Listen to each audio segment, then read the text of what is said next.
Welcome to a podcast of total terror. Night of the Nerdy Laser. A podcast which celebrates films of horror. Night of the Nerdy Laser. A night with a podcast that won't stay dead. A podcast of total horror. Night of the Nerdy Laser. Welcome, horror heads, to Night of the Nerdy Laser, episode 76. I am your host, Richard. We are pivoting at the last second. Yule? It's probably best we did that. Jeff Lown. And we're joined by a guest. We've got a special guest, Mr. Cory Keelen, Frank and Cory, from Spooky Dudes. What's up, buddy? Hey. And I don't know if you noticed, but I'm trying out for the Blue Man group, so I'm all blue. I'm good blue, to be here. Da-da-dee-da-dee-da. Yeah, so Cory is part of Spooky Dudes, or is Spooky Dudes, but they've been on a year hiatus, so hopefully it'll come back, but podcasting's hard. But I am wearing this sweet shirt that is representing Spooky Dudes. So Spooky Dudes has a ton of material, right, Cory? I mean, you can find it on everywhere. Everything but the cloud, with SoundCloud. Yeah, you got to pay for SoundCloud. I was like, nah, we can be on Spotify, Stitcher, all that jazz for. Well, I'm already paying for it, but not extra. Yeah, we're not on SoundCloud either. We used to be. I used to only use SoundCloud. Wow, you were a rapper? Yeah. All the rappers put their mixtapes. No, I mean, there. When I first started podcasting, that was the service I used it for years. Interesting. And then I changed, and I don't think it helped any. You conform. But yeah, so we are not with Matthew Henry, but fear not, he'll be back. Probably not next week, but he'll be back eventually. He's just taking a little hiatus for a secret mission that he's on. And so tonight we just figured we would talk about 2022. We're basically at the end of this year, and it seems like horror has been very successful this year, in my opinion. We've had a lot going on. It's been the kind of a year for sequels in a way, because we had one unexpected one to a movie that we just got this year, and then we had another one that seemed like it took forever to come out, but then when it did, it exploded onto the scene, and indie horror got the red carpet treatment with extended movie stays. So we'll be talking about, obviously, the latter was Terrifier 2, and then we got Pearl from, it's not really a sequel, I guess. It's a prequel, but you get the drift. And we kicked the year off with a sequel for a franchise that's been going since 95 in Scream. We get Scream 5, kind of a soft reboot, but also a sequel. Yeah, I know Matt was really big on. Yeah, Matt was really big on that movie. He really liked it. I haven't seen it, but I haven't seen any Scream after the first one, so I'm really, really behind. And I don't know how you do that. Don't touch them. Four was about as ahead of its time as the first one. I think so too. It's a sleeper pick for me. Yeah, I haven't seen the new one. I'm like in the boat with Richard on a little bit of this stuff. The mainstream stuff, I actually have not, for this year. I have not seen any of it. And hey, wait, didn't Texas Chainsaw Netflix come out this year as well? Yeah, we had a bunch of remakes. So we had the two big ones hit streaming. Well, actually 3. Well, so we had 2 remakes, or I don't know, are they remakes? They're like spiritual successors, but also their own thing. I don't know. It's hard to say. Okay, Texas Chainsaw did the Halloween 2018 thing where it's a sequel to the original. Oh, is that what it was? Yeah. So you had that. You had the Netflix TCM. You had You had the Hulu Prey, which was Predator, which I only saw half of, and I dropped out. Not because it was bad. It was just, I mean, I don't know. I probably fell asleep. It was Richard being Richard, yeah. And then Hellraiser, basically a remake from Hulu. So you haven't seen that, I guess, Corey, right? I haven't either. Oh, you haven't seen the new Hellraiser? I saw TCM, but the rest of the pre-sequel, sequel, remake situations, I completely missed so far. Yeah. I enjoyed Hellraiser. I don't think it's like life changing or anything, but I mean, it's probably one of the best since Part 4. Many people would probably put it after Part 4, or maybe even after 3. Who knows? But I would probably put Judgment. I really, really, really like the movie Judgment, the Hellraiser Judgment movie. I really like that movie. I think it's just slept on for no real reason. It's really, really disgusting and great, and I love it. But the Hellraiser reboot for Hulu, it was good. But then I think we're getting a Hellraiser TV show from the Halloween guy, right?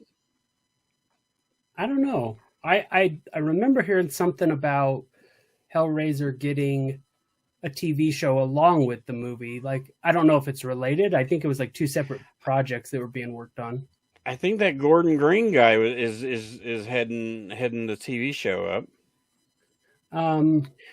Anyway, maybe not. There he is. Hey, Kramer, making an appearance. How is Kramer, buddy? He's healing. He's healing. Took a licking, but keeps on ticking. See? Yeah, now, Kramer, you don't mess around with them cats outside again. Yeah, You're not we that strong, almost buddy. lost him there for a second. I got someone popping up from my shoulder too. Oh, it's Fred from Scooby Doo. Oh, there he is. I got Al from holding Twinkies from Die Hard. Oh, awesome! Was his name Al or Powell? I don't know. Al Powell? That can't be his name. Anyway, I think it's Sarge. Yeah, I think his name is Al, but he says pal a lot. Welcome to the party, pal. All right, so yeah, Hellraiser was good. It changed a little bit. It got better towards the end, I thought, but it is what it is. It's fine. I didn't think it was anything to like make me go crazy about it, but I enjoyed it. I guess that's the key, right? Don't just keep your expectations down here. Don't think every movie you see is going to be the best you've ever seen. Yeah, and that's kind of why I wanted to do this episode specifically, kind of this theme. I didn't feel like doing a top list just because I don't think I watched enough movies to make a top list. I mean, I could probably cobble something together, but I wanted to kind of talk about just stuff we watched this year, new stuff, and even stuff, maybe it would have been a first time watch, but not come out this year that we enjoyed. Cause I think it's good to talk about that stuff, put a spotlight on it and kind of see where everybody's at. Can we talk about the worst reviewed horror movie of the year? I mean, I don't think any of us have seen it, but my God, I have not heard anybody talk good about Jeepers Creepers Reborn. I mean, that movie is just done. I barely heard anyone talk about it. Yeah. It went to the theaters. It did go to the theaters. That franchise can't get away from the shadow of Victor Salva. It's very difficult. Yeah. And he's still attached, right? He was still directing this. Right? No, the new he one. Didn't direct it. He didn't do it. He didn't do this one. He did 1, 2, and 3. Right. I knew he was involved in 3. I thought he had something to do with this one too, but I don't think he does. It made it to the theaters, but only like on Tuesdays, and I think it was there for like 3 weeks, and nobody liked it. Nobody. Well, let's talk about X. Corey, have you seen X? Yes, it's in my top 3 for the year. Ooh. Yeah. X is great, and it was the rebirth of Ty West, which I'm a big fan, and I know Corey and Jeff are too. of most of his stuff, and it was nice to see him get a big movie release, and a lot of positive feedback came from it. And then we got a prequel in the same year, surprisingly enough. Which I have not seen Pearl yet. I got it for Christmas. So Yeah. Yeah, you should. Man, there's a scene where she cuts some dialogue for about 10, 12 minutes, and it's some very solid acting. Like, I mean, very Pearl. solid.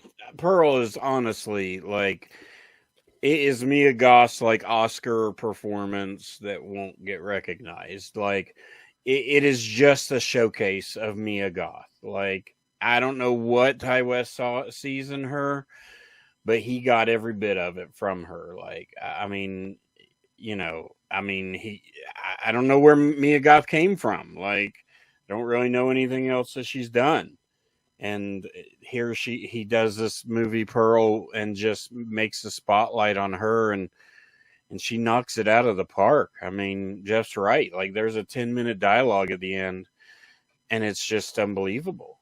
She doesn't take a break, and from what I know, it was one cut. Like, I'm glad too that she was part of the writing process on Pearl. Like, her and him kind of co-wrote that, so I really like that. She had some input too, because you could really feel it within the movie. It wasn't like, generic white guy writes part for other person. So, but I mean, I like Ty West's writing anyway. So the only other film I've seen with her in it is Nymphomaniac Volume 2. Was it Gus Van Sant? Yeah, I've not. I think so. Or no, it's the other guy. It's the really sad guy. Did he do Vortex and the Antichrist guy? Antichrist and yeah.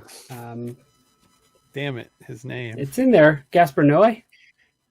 No, the other one. This is the other sad guy. This is great podcasting when you can't think of the dude's name. I saw Antichrist. Oh, Lars von Trier. Lars von Trier. There we go. That's it. But she's apparently in the newer Suspiria movie, which I still haven't seen. Oh, she is. I haven't either. And she's Highlight. in a new one coming out next year that I think I saw on like Bloody Disgusting was kind of promoting it. So was that the Infinity Pool? Yeah.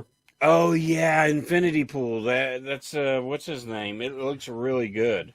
Is it Cronenberg? I think so. Where does that fall in the Infinity Gauntlet? It's Brandon Cronenberg though. Not the dad. It's the son. Yeah. Yeah. Which I own after Possessor. Thanos gets the glove. Stop.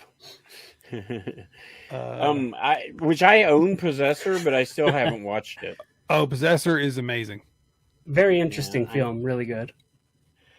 Once again, I started it, and I think I made it like 5 minutes into it, but I was trying to watch it in my movie room in the daytime, and I couldn't see shit, so I turned it off, and I never turned it back on. I suffer from old man with a full-time job syndrome, where I got to watch every movie in like 2 sittings. So yeah, same. If it's not available on my phone, it's almost impossible for me to watch.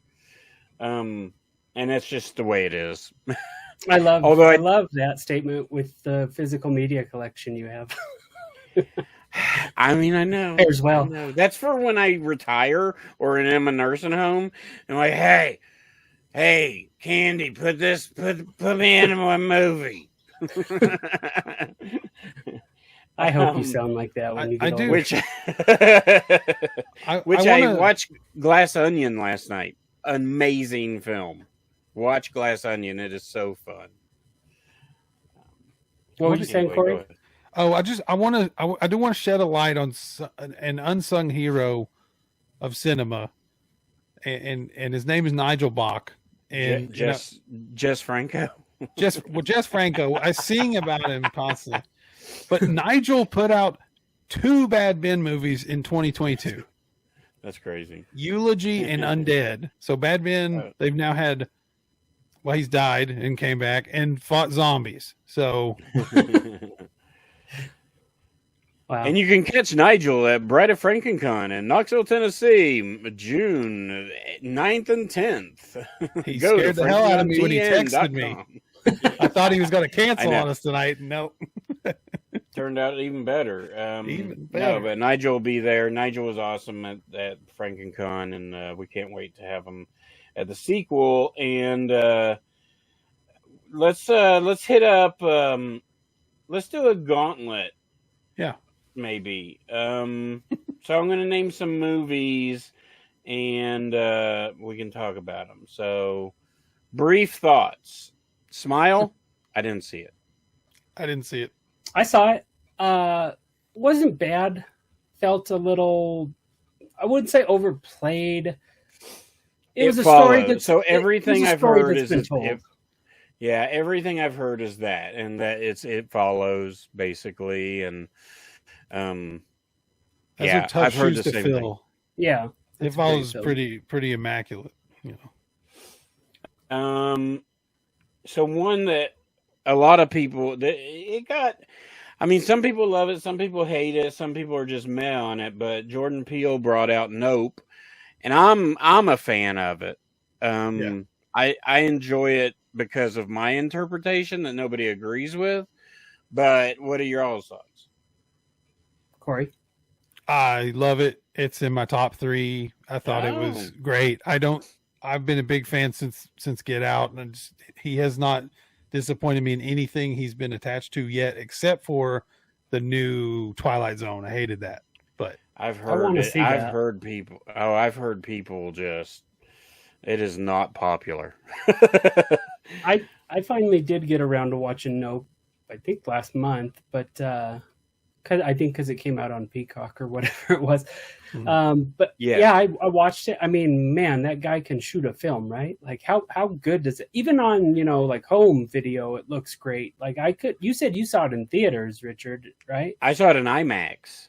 Oh, wow. Oh my God.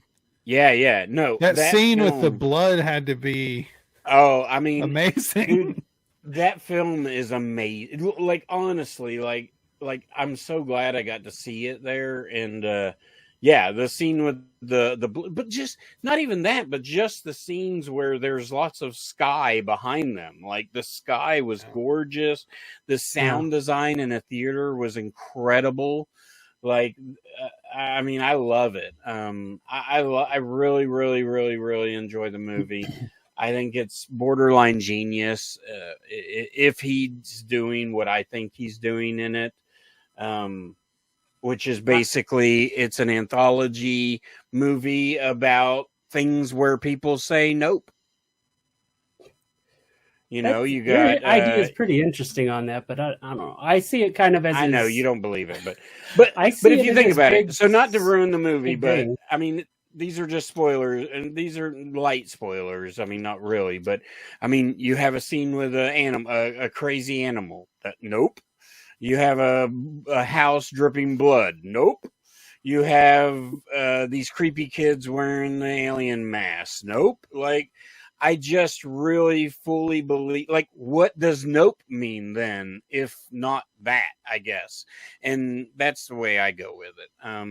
But I do feel like it's an anthology, like that is tied together, that works. So anyway, that's my for story. Me, it's his big spectacle film. Like, we had Get Out, where it's, it is what it is. And then we have Us, his other film, kind of bringing some other ideas of conformity and like this mirror world and stuff.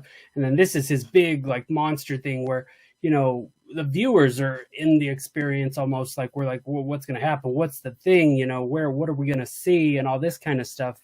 And the people treat it the same, especially the people in like the Wild West town. It's like the big spectacle, and what we're so drawn in to the idea of that's kind of how it hit for me. But I don't know. I think that's one that could benefit from another watch. Yeah, for sure. I've heard a lot of people compare it directly to Jaws too. Not Jaws 2, but Jaws. Like, you've got the buoys, Jaws also. You got these guys, that are indicative of where the shark is, or the nope, or whatever. You got the we're not shutting things down here. You got the mayor who is in from The Walking Dead. But they're I mean, I think not to get off on a tangent too bad about this, but I think he's doing a really good job of, and in Get Out, it's much more on the nose. What the message? There's a political, social message to that movie. It's much more on the nose in that one, and there is in this too, but I think it's way more subtle. Yeah. But yeah, I loved it, man. It Kind was of a intriguing. choose your It was own beautiful. adventure in a way. And yeah, there's a lot there, and it did feel very blockbustery. I have not seen this whole movie, but Fresh is a Hulu movie. I've seen part of it. I'm not going to go there. I've never even heard of it. But it's Winter Soldier. It's really good. It's really good. Yeah, it's the Winter Soldier guy, Sebastian Stanley. Well, I don't know, whatever his name is. It was enjoyable for what I saw, and the story is very unique. Orphan First Kill is the sleeper hit of the year. I watched Orphan, and then I watched Orphan First Kill basically back to back one day, and that's a mind-blowing story. It exceeded my expectations. It's so good. I don't know that it has a whole lot of right to be as good as it is, but damn, I mean, they told a great story with a shock twist. And I mean, it's a prequel, right? It was a prequel to the original. Yeah, First Kill was the prequel. Yes. Have you seen it, Corey? No. Yeah, so you kind of get an idea of what you think it might be, and they don't do that, and you're like, "Oh, dang!" No. Have you seen Orphan, Corey?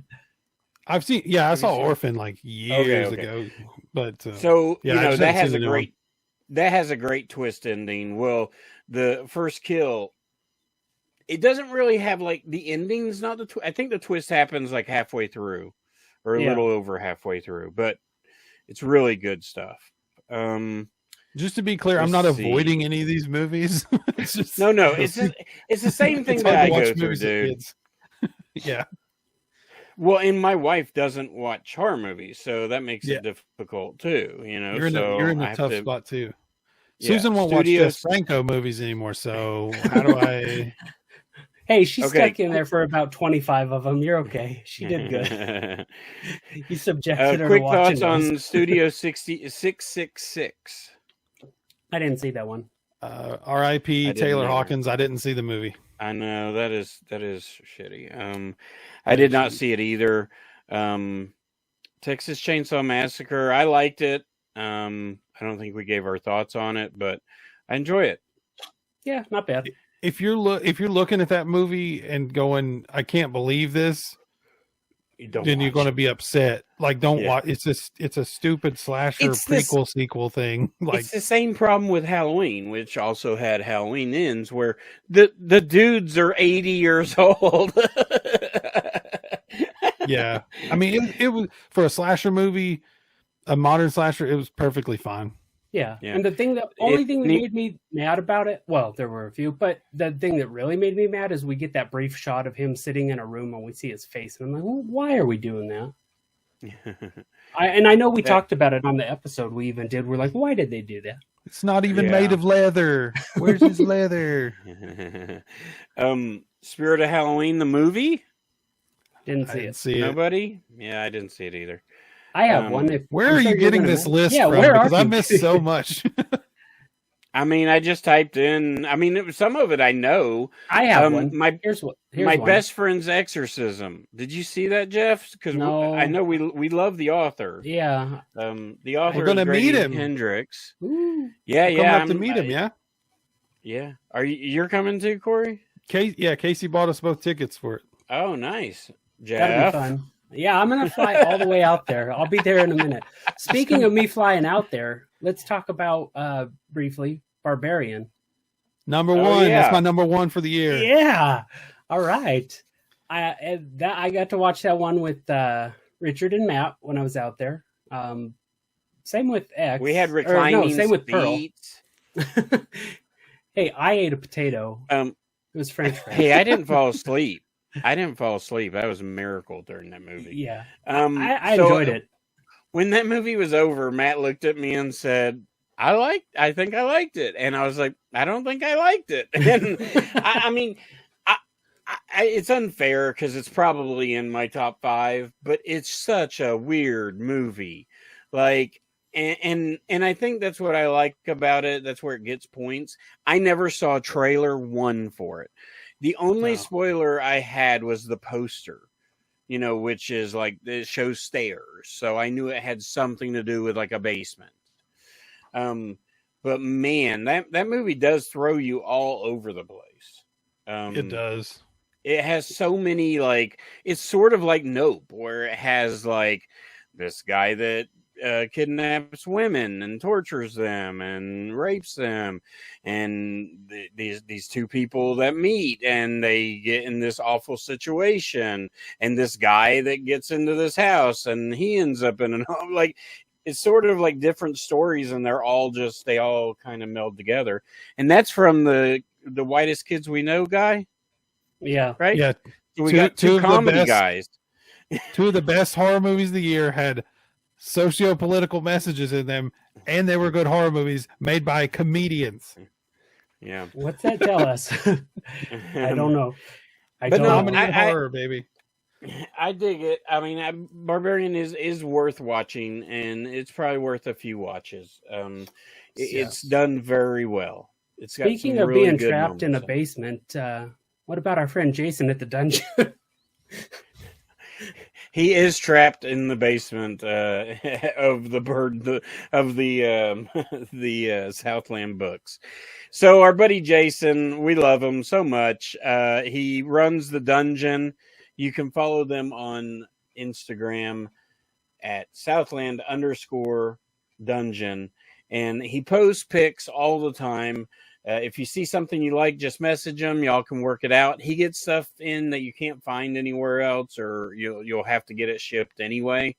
So just give him a message. Tell him you found him through us. He's got video games, movies, DVDs, Blu-rays, boutique Blu-rays, like Vinegar Syndrome, stuff we love. What'd you buy the other day, Cory? I bought 3 of the Jeff's Gonna Have to Help Me, the Vivid Visual Vengeance. Visual Vengeance. Oh, yeah. I got 3 of those just because the covers look so good. Visual Vengeance is amazing, and Jason is a big proponent of them, because it's not just the covers that are cool, it's the insides. Like, you get stickers and weird stuff, and like, yeah, I just got Suburban Sasquatch. Nice. I don't have that one yet. I got the one with the flying baby and the Is it Necrophiles? Yeah, I got the Evil Dead ripoff. The one with the neck. Yeah, you got the bloody muscle builder from hell. Yeah, which is excellent. It's so good, y'all. Savage Slaughter Day? No, Slaughter Day. Slaughter Day's right. Yeah. I haven't watched any of them because, again, I don't have any time. Now there's one that I've watched this year that didn't come out this year, is Bloody Muscle Bodybuilder from Hell. That movie's amazing. And it's an hour long, so it's easy to watch, and it's great. I had a really fun time watching it. Yeah. What else you got, Jeff?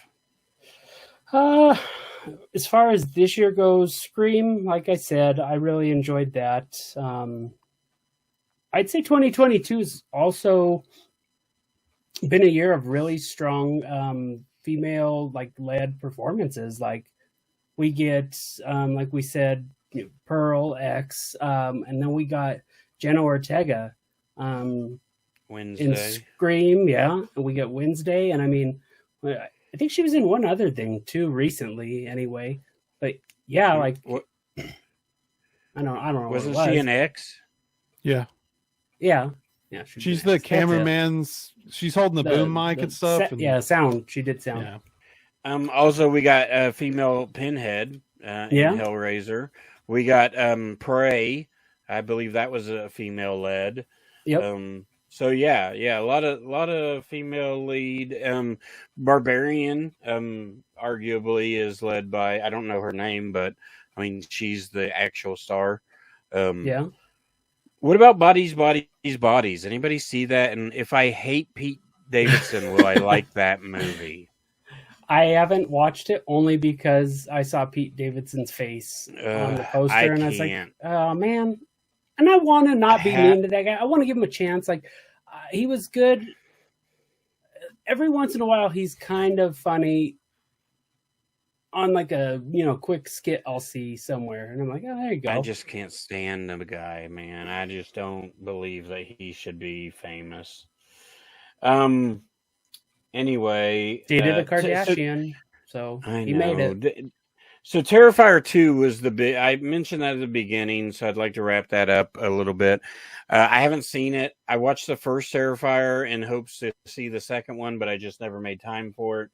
And the first one is really good. I mean, but these movies, and I heard the same thing about the second one, they're not story driven at all.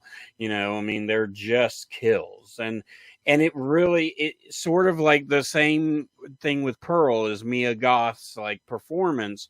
You get the same thing with Art the Clown, with David Thornton, like incredible. And he never speaks. And so, but his performance is everything, like, especially in the first one I can speak to. But I heard that mean one was not good. The second one? I heard the mean one, that Grinch horror movie. Oh, I didn't hear anything. Oh, yeah. It went to theaters because of Terrifier 2. And because David Thornton is David Howard Thornton, I think that he's billed as. He played the Grinch at, like, I think either on a play or somewhere he played the Grinch. And so that's kind of, I mean, that's right up his alley. Well, they did this horror parody called The Mean One. Oh, okay. Where it's the Grinch. It's a horror version of the Grinch, but I watched like a 5-minute scene, and I know some people that have seen it, and they're like, it's not good. See, anytime I see anything pop up like that, or that Winnie the Pooh, like, bucket of blood or honey or whatever it is, I'm like, blood and honey.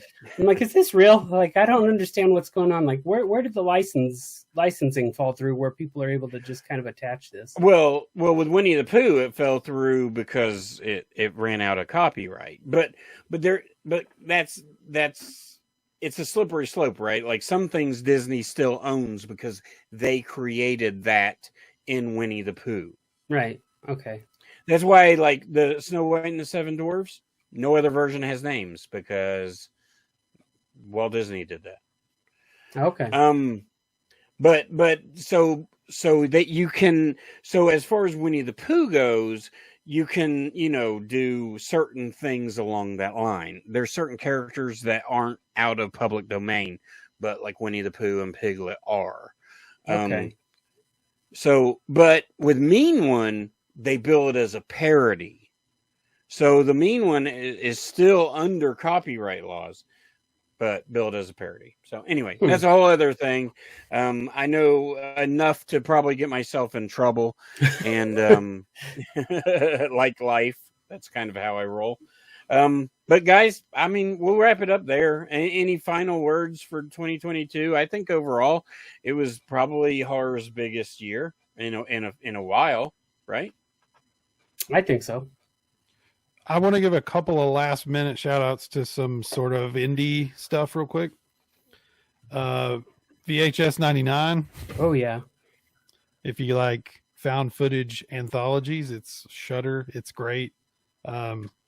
It's, if you liked 94, it's, for me, right neck and neck with that one. Yep. The Barn Part 2 from Justin Seaman. I haven't seen it. It's great. I crowdfunded it. So doing that, you never know when the Blu-rays. Well, you never know when the Blu-ray. My name's in the credits. Oh, we have a star. Go to look me up on IMDb. I have a special thanks from Space Babes from Outer Space, the movie. Let's see. Also, my buddy Jason Rudy from the Franco Observer podcast made a film called Lady Hyde. It's basically his let's just say his take on She Killed in Ecstasy from Jess Franco. Cool. If you're a fan of Jess Franco stuff and kind of looming beautiful shots and lots of nudity, check it out. It's on Tubi. And Full Moon had a movie I watched called Piranha Women, and I'm not going to say it's good, but it is about an hour long and piranha titties. So I got a few. Then I'll toss in the ring. Just for some mention, Christmas Bloody Christmas, which Corey loves. Corey loves. Look, I don't know. I could see where people would not like the dialogue, Corey. But when it gets down to it, and the Santa's doing his thing, it's fun. I enjoyed it for that. The Munsters, I'll say, had its moments. There were some really good costumes and set pieces in there. Overall, I don't know if it works as a movie, and the people portraying the characters might not have worked the greatest, but overall, it's watchable. The Werewolf by Night that Marvel put out, I never saw it. I wanted to. 15-minute little film. It was interesting, and it was really black and white and shot really beautifully. And then Glorious that Rebecca McKendry did. Yeah. That was out on Shudder, which was cool. Revealer was a good one on Shudder, and Deadstream was another one on Shudder that I really enjoyed.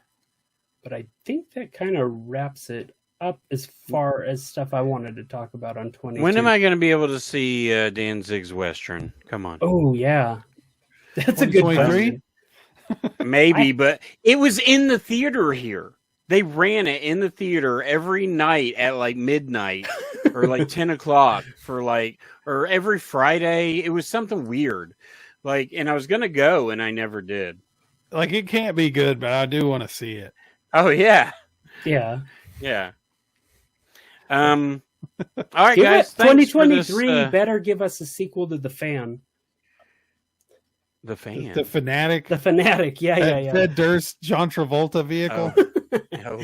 Yeah, bring it. Did Sorority Babes Sorority Babes Slime Bowl-rama 2 is out as we are recording this. You can watch it on Full Moon Streaming, but I'm sure it'll hit Tubi in a few weeks. Probably. So I'm waiting for that. And it's probably going to be terrible, but I'll watch it. Me too. All right. Thank you, guys. Thank you, Jeff. Thank you, Corey. And until next time, keep it bloody. Because somebody has to. Yeah. No, it's yeah! Yeah! Yeah! Fred Durst.